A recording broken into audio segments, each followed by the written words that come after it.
સાતમો પ્રાદેશિક સંસ્કૃતિનું ઘડતર ભણવા જઈ રહ્યા છીએ. આ પાઠની અંદર મિત્રો આપણે ઘણી બધી વાત કરવાની છે કે આપણા ભારત દેશની અંદર જે પ્રદેશો ગુજરાત, મધ્યપ્રદેશ, મહારાષ્ટ્ર, કર્ણાટક, તમિલનાડુ આ બધા જે પ્રદેશો જોવા મળે છે તે દરેક જગ્યાએ છે તે ભાષાનો વિકાસ કેવી રીતે થયો, દરેક ઉત્સવ છે તે કેવી રીતે ઉજવવામાં આવે છે. બરાબર, તો આ લેક્ચરની અંદર આપણે જે પ્રાંતીય ભાષા છે એનો વિકાસ કેવી રીતે થયો, ભાષા જે છે આપણી ગુજરાતી ભાષા છે તે કઈ ભાષા પરથી ઉતરી આવી છે એની આપણે વાત કરશું. બરાબર, ત્યારબાદ અલગ અલગ રાજ્યોની અંદર અલગ અલગ છે તે ઉત્સવો ઉજવવામાં આવે છે. તમિલનાડુ છે તો ત્યાં પોંગલ છે એક નામની વાનગી છે એને બનાવીને ઉત્સવ ઉજવવામાં આવે છે. પંજાબની અંદર પણ ઉત્સવ ઉજવવામાં આવે છે. બરાબર, તો આ બધા વિશે આપણે છે તે આ લેક્ચરની અંદર ચર્ચા કરીશું. તો ચાલો મિત્રો, સાતમો પાઠ છે એને આપણે સમજવાનો પ્રયત્ન કરીએ. પ્રાદેશિક સંસ્કૃતિનું ઘડતર. વિભિન્ન સમુદાયની જાણકારી આપણને તેમની ભાષા પરથી મળે છે. જેમ કે ગુજરાતી બોલનાર ગુજરાતના અને મરાઠી બોલનાર મહારાષ્ટ્રના. ભાષાની સાથે સાથે વિભિન્ન પ્રદેશોમાં પોતપોતાના રીત રિવાજો, ખાનપાન, વસ્ત્ર પરિધાન, કાવ્ય, નૃત્ય, સંગીત અને ચિત્રકલા હોય છે. જુદા જુદા વિસ્તારોની જુદી જુદી સ્થાનિક સંસ્કૃતિઓ, જેને આપણે ત્યાંની દેશી સંસ્કૃતિઓ કહીએ છીએ, તે આપણા દેશમાં જોવા મળે છે. આ બધી સંસ્કૃતિઓ વચ્ચે સદીઓથી આદાન પ્રદાન થતું રહ્યું છે. તેમ છતાં કેટલાક વિસ્તારોની કેટલીક ખાસ પરંપરાઓ આજ સુધી અકબંધ છે. એટલે કે મિત્રો વાત કરી છે અહીં પ્રાદેશિક સંસ્કૃતિનું ઘડતર. દરેક પ્રદેશ પ્રમાણે ગુજરાત, મધ્યપ્રદેશ, મહારાષ્ટ્ર, અરુણાચલ પ્રદેશ, કોઈ પણ પ્રદેશ છે તો ત્યાંની શું તો કે અલગ અલગ રીતે સંસ્કૃતિ જોવા મળે છે. તે પછી બોલી હોય, બરાબર, ખાવા પીવાનું હોય, રહેઠાણ હોય કે પછી એમનું નૃત્ય હોય, તો એ બધામાં છે તે અલગ અલગ રીતે તફાવત જોવા મળે છે. અહીં આપણને વાત કરી છે કે રીત રિવાજ હોય, ખાનપાન, વસ્ત્ર પરિધાન એટલે કે પોશાક, કાવ્ય, નૃત્ય, બરાબર, ગાવાની બોલવાની ઢબ પણ અલગ રીતે હોય છે. બરાબર, તો આવી રીતે છે તે બધું આપણને આપણા ભારત દેશની અંદર જોવા મળે છે. ભારતમાં પ્રાંતીય ભાષાઓનો વિકાસ. હવે ભારતમાં દરેક પ્રાંત પ્રમાણે ભાષાનો વિકાસ થયો છે તે આપણે અહીં જોઈએ. પ્રથમ ભાષા છે અહીં આપી છે મલયાલમ. 9મી સદીમાં સ્થાપવામાં આવેલ મહોદયપુરમનું ચેર રાજ્ય હાલના કેરળનો એક ભાગ હતું. હાલનું કેરળ એટલે કે આપણું કેરળ રાજ્ય. 9મી સદીમાં સ્થાપવામાં આવેલ મહોદયપુરમનું ચેર રાજ્ય હાલના કેરળનો એક ભાગ હતું. કેરળની સંસ્કૃતિને તેની ભાષા મલયાલમ સાથે જોડતા આ સંસ્કૃતિ મલયાલમ સંસ્કૃતિ તરીકે ઓળખાય છે. મલયાલમ ભાષા કેરળમાં બોલાતી મુખ્ય ભાષા છે. તો આપણને ખ્યાલ આવે કે મલયાલમ ભાષા કયા રાજ્યમાં બોલવામાં આવે છે તો કે કેરળ રાજ્યમાં બોલવામાં આવે છે. તેના પર સંસ્કૃતિનો ઘણો પ્રભાવ જોવા મળે છે. 14મી સદીમાં વ્યાકરણ અને કાવ્યશાસ્ત્ર પર લખાયેલ લીલાતિલકમ ગ્રંથ મણિપ્રવાલમ શૈલીમાં લખાયો હતો. હવે વ્યાકરણ અને કાવ્યશાસ્ત્ર પર કેરળમાં મલયાલમ ભાષામાં કયો ગ્રંથ લખાયો હતો? લીલાતિલકમ. બરાબર, આ ગ્રંથ છે તે મણિપ્રવાલમ શૈલીમાં લખાયો હતો. તો આપણે જોયું મલયાલમ ભાષામાં જે રીતે ગ્રંથ લખવાની શરૂઆત થઈ તેની વાત કરી છે. લીલાતિલકમ ગ્રંથ છે તે મણિપ્રવાલમ શૈલીમાં લખાયો હતો મલયાલમ ભાષામાં. ચાલો, ત્યારબાદ આપણે વાત કરીએ બંગાળી એટલે કે બંગાળી ભાષાની. બંગાળી ભાષાનો ઉદ્ભવ સંસ્કૃત ભાષામાંથી થયો હોવાનું માનવામાં આવે છે. હવે બંગાળી ભાષા છે એ ક્યાંથી આવી તો કે સંસ્કૃત ભાષામાંથી આવેલી છે. 15મી સદી સુધીમાં ઉપભાષાઓ તથા બોલીઓ મળી એક સામાન્ય સાહિત્યિક ભાષાનું સ્વરૂપ ધારણ કર્યું, જે પશ્ચિમ બંગાળની બોલચાલની ભાષા બની. જનજાતિ ભાષાઓ પર્શિયન એટલે કે ફારસી ભાષા અને ભારતમાં અંગ્રેજ શાસનની શરૂઆત બંગાળથી થતાં ત્યાં યુરોપીય ભાષાઓનો બંગાળી ભાષા પર પ્રભાવ જોવા મળે છે. એટલે કે આપણે સૌ જાણીએ છીએ કે અંગ્રેજો છે તે બંગાળમાં આવ્યા હતા, બરાબર, વેપાર કરવા માટે.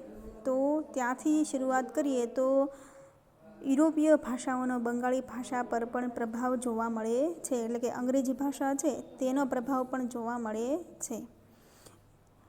પ્રારંભિક બંગાળી સાહિત્યને બે ભાગમાં વહેંચી શકાય: સંસ્કૃતથી પ્રભાવિત અને સ્વતંત્ર. પ્રથમ ભાગમાં સંસ્કૃત મહાકાવ્યોનો અનુવાદ અને બીજા ભાગમાં નાથ સાહિત્યનો સમાવેશ થાય છે. તો આવી રીતે બે ભાગ છે. એક ભાગ છે સંસ્કૃતથી પ્રભાવિત અને સ્વતંત્ર, એટલે પ્રથમ ભાગ એટલે સંસ્કૃત પ્રભાવિત જે છે એમાં મહાકાવ્યનો અનુવાદ, અને બીજા ભાગમાં નાથ સાહિત્યનો સમાવેશ થાય છે. તો આપણે વાત કરી બંગાળી ભાષાના વિકાસની, કે આવી રીતે બંગાળી ભાષા છે ધીમે ધીમે છે તે વિસ્તરતી ગઈ. ત્યારબાદ જોઈએ આપણા મિત્રો આપણી માતૃભાષા ગુજરાતી વિશે. ભારત અનેક ભાષાઓ અને બોલીઓ સાથે સંકળાયેલું રાષ્ટ્ર છે. પ્રાચીન કાળે ભારતમાં સંસ્કૃત, પ્રાકૃત, તમિલ જેવી ભાષાઓનું ચલણ હતું. સમય જતાં તેમાંથી અનેક પ્રાદેશિક ભાષાઓનો વિકાસ થયો. પ્રાદેશિક રાજ્યોની સ્થાપનાએ પ્રાદેશિક ભાષાઓના વિકાસમાં બળ પૂરું પાડ્યું, અને સંસ્કૃતમાંથી તેમજ દક્ષિણ ભારતમાં તમિલમાંથી ઘણી ભાષાઓનો જન્મ થયો. 8મી સદીથી પ્રાદેશિક ભાષાઓના વિકાસમાં વેગ આવ્યો અને હિન્દી, ખડી બોલી, અવધી ભાષાઓનો જન્મ થયો. હવે સંસ્કૃતમાંથી કઈ કઈ ભાષાઓનો હવે ધીમે ધીમે છે તે 8મી સદીમાં કઈ કઈ પ્રાદેશિક ભાષાઓ છે એનો જન્મ થયો? તો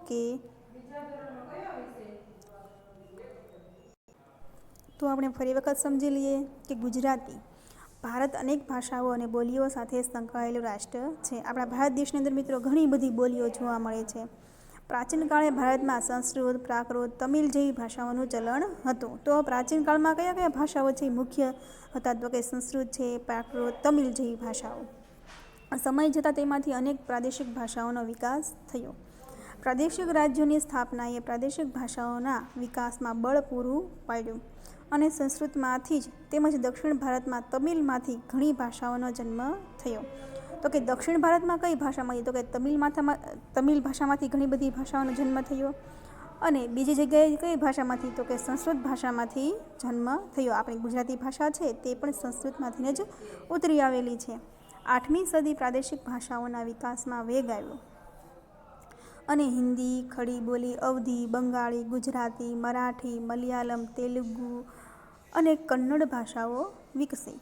ઈસવીસન 10મી અને 11મી સદીમાં સંસ્કૃત, પ્રાકૃત અપભ્રંશમાંથી ગુજરાતી ભાષાનો વિકાસ થયો. હવે આપણી ગુજરાતી ભાષા છે એનો વિકાસ ક્યારે થયો? તો કે ઈસવીસન 10મી અને 11મી સદીમાં સંસ્કૃત, પ્રાકૃત અપભ્રંશમાંથી ગુજરાતી ભાષા છે તે આવી. અપભ્રંશ ગુજરાતી ભાષાની જનની છે. અપભ્રંશ ભાષા જે છે તે આપણી ગુજરાતી ભાષાની જનની છે. આચાર્ય હેમચંદ્રથી અપભ્રંશ ભાષાની શરૂઆત થઈ. આચાર્ય જે હેમચંદ્રાચાર્ય હતા, બરાબર, કુમારપાળના એના સમયમાં, ત્યારે આ અપભ્રંશ ભાષાની શરૂઆત થઈ. સિદ્ધરાજ જયસિંહ હતા, બરાબર, સિદ્ધરાજ જયસિંહ, ત્યારથી શરૂઆત થઈ. સંસ્કૃત, પ્રાકૃત અપભ્રંશ ભાષા પછી ગુજરાતી ભાષાનો વિકાસ થયો. તો આવી રીતે આપણે ગુજરાતી ભાષાનો વિકાસ છે તે થયો હતો. ગુજરાતી માટેનો જ કહી શકાય તેવો નવો સાહિત્ય યુગ નરસિંહ મહેતાના હાથે વિકસે છે. આ નવા યુગમાં સૂત્રધારો તરીકે, એટલે કે જે લોકો બોલ્યા હતા, બરાબર, ગુજરાતી ભાષામાં, તો એ બધા જેણે કવિતાઓ લખી હતી, જેણે ગીત ગાયા હતા, તો એ બધા કોણ? તો કે નરસિંહ મહેતા, મીરાબાઈ, ભાલણ ઉપસી આવે છે. આ ત્રણેય ભક્તિ સાહિત્યના વિકાસ સાથે ગુજરાતી ભાષાનો વિકાસ છે તે ખૂબ જ વધારે થયો હતો. નરસિંહ મહેતાએ શામળદાસના વિવાહ, કુંવરબાઈનું મામેરું, હુંડી, સુદામા ચરિત્ર, દાણલીલા વગેરે કૃતિઓની રચના કરી હતી. તો આ બધી કૃતિઓ છે તે નરસિંહ મહેતાએ કઈ ભાષામાં કરી હતી? તો કે ગુજરાતી ભાષામાં કરી હતી. મીરાબાઈએ પણ કૃષ્ણ ભક્તિને કેન્દ્રમાં રાખી ઘણા પદો રચ્યા. ભાલણે સૌપ્રથમ પોતાની રચનાઓમાં ગુજરાતી ભાષા માટે ગુર્જર ભાખાની સંજ્ઞા આપી. ગુર્જર, અહીંયા મિત્રો આવશે ગુર્જર ભાષા, બરાબર, ગુર્જર ભાષા આવશે. ની સંજ્ઞા આપી, કોણે? ભાલણે આપી હતી. તેઓ પાટણના મોઢ બ્રાહ્મણ હતા. ભાલણ છે તેઓ ક્યાંના હતા? તો કે પાટણના હતા. અને તેઓ, એની જ્ઞાતિ કેવી હતી? તો કે બ્રાહ્મણ, પણ કેવા? મોઢ બ્રાહ્મણ હતા. તેમને આખ્યાનના પિતા તરીકે ઓળખવામાં આવે છે. આખ્યાનના પિતા કોણ? તો કે ભાલણ. તેમની જાણીતી કૃતિઓમાં ધ્રુવાખ્યાન, મુરગી આખ્યાન, શિવ ભીલડી સંવાદ વગેરેનો સમાવેશ થાય છે. તો એમની જે કૃતિઓ છે એમાં કોનો સમાવેશ થાય? તો કે મોટે ભાગે જોઈએ તો આખ્યાન જેવી કૃતિનો સમાવેશ થાય. ધ્રુવાખ્યાન, મુરગી આખ્યાન, શિવ ભીલડીનો જે સંવાદ છે એ બધાનો સમાવેશ થાય છે ભાલણની કૃતિઓમાં. ત્યારબાદ મિત્રો આપણે આગળ જોઈએ ભારતના ઉત્સવો વિશે. હવે આપણે બધી વાત કરી હતી ભાષા વિશે, હવે આપણે જોઈએ ઉત્સવો વિશે, કે હોળી, ધૂળેટી, બરાબર, ઉત્તરાયણ, એ બધી ભાષા, હવે બધી છે એ ઉત્સવો ઉજવીએ છીએ. જગન્નાથ રથયાત્રા. હવે સૌથી પહેલાં આપણે જોઈએ રથયાત્રા. કઈ રથયાત્રા? જગન્નાથ રથયાત્રા, જેની સાથે ધાર્મિક સંપ્રદાયો પણ જોડાયા. જેમાં ઓરિસ્સાના પુરીમાં આવેલ જગન્નાથ સંપ્રદાય સુવિખ્યાત છે. જગન્નાથનો અર્થ વિશ્વના માલિક એટલે કે જગતનો નાથ, જે વિષ્ણુ શબ્દનો સમાનાર્થી છે. 12મી સદીના ગંગવંશના રાજા અનંતવર્મને પુરી ખાતે જગન્નાથ મંદિરનું નિર્માણ કરવાનો નિર્ણય લીધો. કઈ સદીમાં? 12મી સદીમાં. કયા રાજા? ગંગવંશના રાજા અનંતવર્મન. ઈસવીસન 1230માં રાજા અનંગ ભીમ ત્રીજાએ પોતાનું રાજ્ય જગન્નાથને અર્પણ કરી પોતાને તેમના પ્રતિનિધિ તરીકે ઘોષિત કર્યા. ઓરિસ્સા જીતનાર મુગલો, મરાઠાઓ અને ઈસ્ટ ઇન્ડિયા કંપની બધાએ મંદિર પર પોતાનું વર્ચસ્વ સ્થાપવાનો પ્રયત્ન કર્યો. તેમનું માનવું હતું કે મંદિર પર નિયંત્રણ મેળવવાથી સ્થાનિક લોકો એટલે કે સમુદાય પર તેમનું શાસન સ્વીકારાશે. તો આવી રીતે આપણે જોઈએ તો જગન્નાથ રથયાત્રા છે, બરાબર, તે કઈ જગ્યાએ પ્રખ્યાત છે? તો કે ઓડિશા, એટલે કે ઓરિસ્સામાં જે પુરી જિલ્લો આવેલું છે, બરાબર, ત્યાં જગન્નાથ સંપ્રદાય છે એમાં સુવિખ્યાત છે. અને જગન્નાથની જે રથયાત્રા છે એ પણ આપણા ભારતની અંદર ખૂબ જ જાણીતી રથયાત્રા છે. હવે જગન્નાથ મંદિરનું નિર્માણ હોવું જોઈએ એવો નિર્ણય કોણે લીધો? તો કે 12મી સદીમાં ગંગવંશના રાજા અનંતવર્મને લીધો હતો, બરાબર. પુરીમાં પ્રતિવર્ષ એક વિશિષ્ટ રથયાત્રાનું આયોજન થાય છે, જેમાં વિષ્ણુના અવતાર જગન્નાથજી એટલે કે જગનો નાથ રથમાં બેસી પુરીમાં ભ્રમણ કરે છે. દેશ વિદેશથી અનેક લોકો આ ઉત્સવમાં સહભાગી થવા આવે છે. જ્યારે આ ઉત્સવ ઉજવાતો હોય છે ત્યારે દેશ વિદેશમાંથી ઘણા બધા લોકો છે તે આ રથયાત્રાને જોવા માટે આવે છે.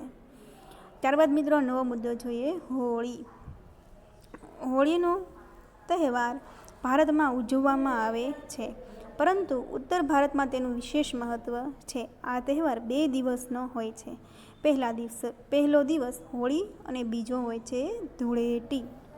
આ દિવસને આસુરી શક્તિ પર સાત્વિક શક્તિના વિજય તરીકે ઉજવવામાં આવે છે. એટલે કે આ દિવસને શા માટે ઉજવવામાં આવે છે? તો કે આસુરી શક્તિ છે એની ઉપર સાત્વિક શક્તિ એટલે કે જે ધર્મવાળી શક્તિ છે, બરાબર, એનો વિજય થયો હતો એટલા માટે ઉજવવામાં આવે છે. તમે સૌ પ્રહલાદ જે પુત્ર હોય છે, બરાબર, એના વિશે હિરણ્યકશિપુનો જે પુત્ર હોય છે પ્રહલાદ, બરાબર, અને હોળિકા જે છે એમને દહન કરવા માટે જાય છે અને પોતે હોલિકા જે છે એ પોતે જે સળગી ઉઠે છે અને પ્રહલાદ જે છે તે બચી જાય છે, એ તમે બધાએ વાર્તા સાંભળેલી છે. એટલે કે આસુરી શક્તિ પર છે સાત્વિક શક્તિનો વિજય થયો હતો એટલા માટે હોળી છે તે ઉજવવામાં આવે છે, બરાબર. આ દિવસે સાંજના સમયે હોળીનું પૂજન કરી હોળી પ્રગટાવવામાં આવે છે. ધૂળેટીના દિવસે એકબીજા પર રંગો છાંટીને ઉજવણી કરવામાં આવે છે. એટલે બીજા દિવસે પછી ધૂળેટી ઉજવે છે બધા. તમને બધાને ખબર જ છે કે જે ધૂળેટી છે તે કેવી રીતે ઉજવે છે.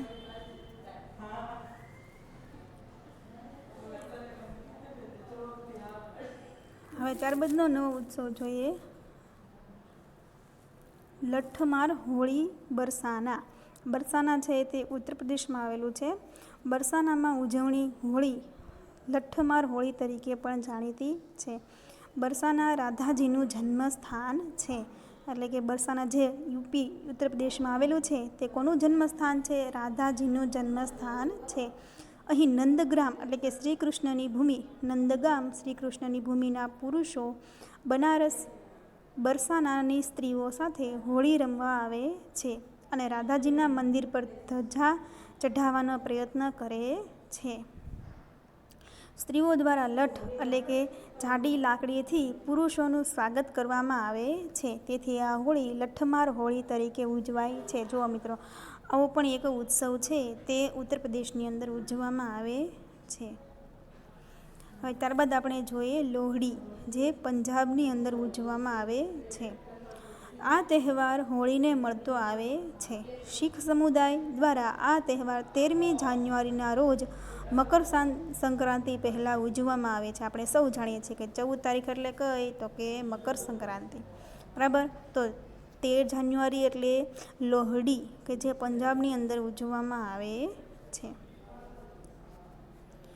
રાત્રે અગ્નિ પ્રગટાવી તેનું પૂજન અને પ્રદક્ષિણા કરી તેમાં મીઠાઈઓ અર્પણ કરે છે. આ તહેવાર અંધકાર પર પ્રકાશના વિજયનું પણ પ્રતીક હોવાનું માનવામાં આવે છે. આ તહેવાર પંજાબ, હરિયાણા અને દિલ્હીના આસપાસના વિસ્તારોમાં વસતા શીખ સમુદાય દ્વારા હર્ષોલ્લાસથી ઉજવવામાં આવે છે. તો આ ઉત્સવ છે તે કોણ કોણ ઉજવે છે?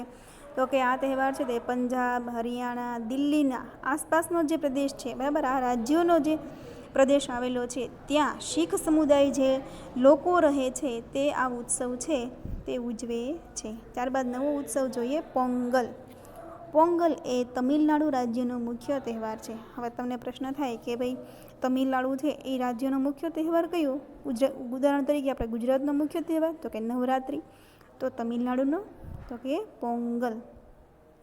તમિલનાડુ ઉપરાંત કર્ણાટક અને આંધ્રપ્રદેશમાં પણ આ તહેવાર મનાવવામાં આવે છે. એટલે કે એવું નથી કે તમિલનાડુની અંદર જ આ તહેવાર ઉજવાય, પરંતુ કર્ણાટક, આંધ્રપ્રદેશમાં પણ આ તહેવાર છે તે ઉજવવામાં આવે છે. એટલે કે 3 રાજ્યોની અંદર, એક તો તમિલનાડુ, એક કર્ણાટક અને આંધ્રપ્રદેશ. પોંગલની ઉજવણી તમિલ મહિના એટલે થાય. કયો મહિનો? થાય. જાન્યુઆરી મહિનાનો મધ્ય ભાગ. હવે જાન્યુઆરી મહિનો આવશે, બરાબર, એનો મધ્ય ભાગના પ્રથમ દિવસે કરવામાં આવે છે. આ દિવસે પોંગલ નામની વાનગી બનાવવામાં આવે છે. તો પોંગલ છે એ શું છે? તો કે એક પ્રકારની વાનગી છે, એક પ્રકારનું પીણું છે, બરાબર. તો આપણે એના વિશે જાણીએ કે પોંગલ છે તમિલનાડુની અંદર ઉજવવામાં આવે છે તો એ શું હોય છે? તમિલ ભાષામાં પોંગલનો અર્થ થાય છે ઉકાળવું. પોંગલનો અર્થ શું થાય છે? ઉકાળવું. ચોખા, મગની દાળ, દૂધ અને ખાંડને વાસણમાં ઉકાળીને પોંગલ બનાવવામાં આવે છે. આ વાનગી એટલે કે પીણુંને શુકન ગણવામાં આવે છે. તો આવી રીતે ચોખા, મગની દાળ, દૂધ અને ખાંડ એને એકસાથે ઉકાળી નાખવામાં આવે છે અને જે વાનગી બને એને શું કહેવાય? પોંગલ. અને આ પોંગલ જે છે એટલે આ પીણું જે તૈયાર થાય છે પીવા માટેનું, બરાબર, એને એ લોકો કેવું ગણે છે? તો કે શુકનવાળું ગણે છે. ઉદાહરણ તરીકે આપણે ગુજરાતમાં આપણે જોઈએ તો દહીં ચાખીને જાય છે, બરાબર, તો એને દહીંને શુકનવાળું ગણે, દહીં શક્કર એમ કહે છે, બરાબર. તો આપણા ભારતની અંદર, આખા ભારતની અંદર એમ કહે છે દહીં શક્કરથી શરૂઆત કરવી જોઈએ. તો આ તમિલનાડુ છે, બરાબર, અને કર્ણાટક, આંધ્રપ્રદેશ, ત્યાં કઈ વાનગીને? તો કે પોંગલને છે તે શુકનવાળું ગણવામાં આવે છે.